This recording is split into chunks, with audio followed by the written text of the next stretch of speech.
मस्त थंडगार पाऊस पडतोय आणि कुरकुरीत खायचं मन करतंय ना, तीच भजी खाऊन कंटाळा आलाय, काहीतरी कुरकुरीत खायचं आहे ना.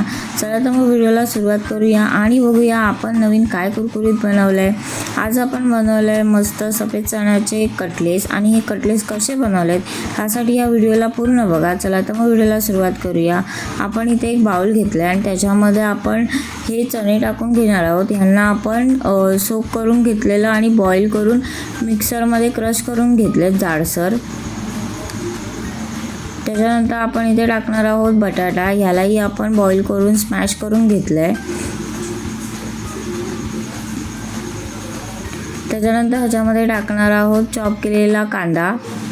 ह्याला आपण बारीक चॉप करून घेतलाय.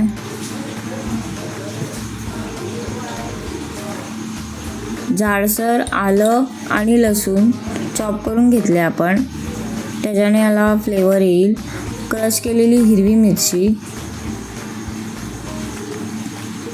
मसाले टाकणार आहोत, हळद, लाल तिखट,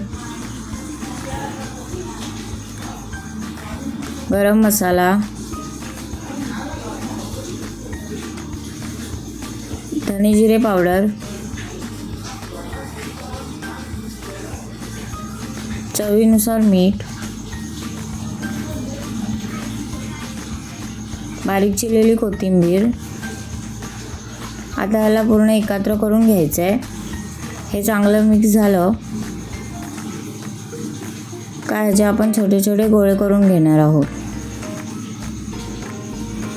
तुम्हाला हवे त्या आकाराचे ह्याचे छोटे छोटे गोळे करून घ्यायचे आहेत. अशा प्रकारे आपण बाकीचेही गोळे सर्व करून घेऊया. आता आपण इथे ब्रेड क्रम्ब घेतलाय, थोडं जाडसरच ठेवलंय.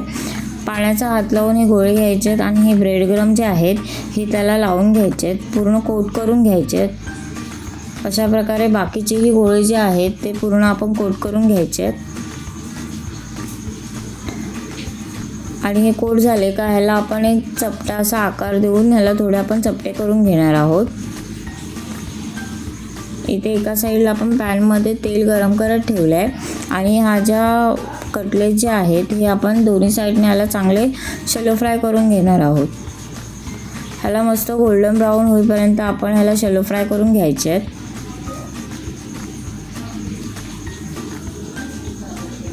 अशा प्रकारे आपण ह्याला दोन्ही साईडने मस्त लाल करून घेतलेले आहेत.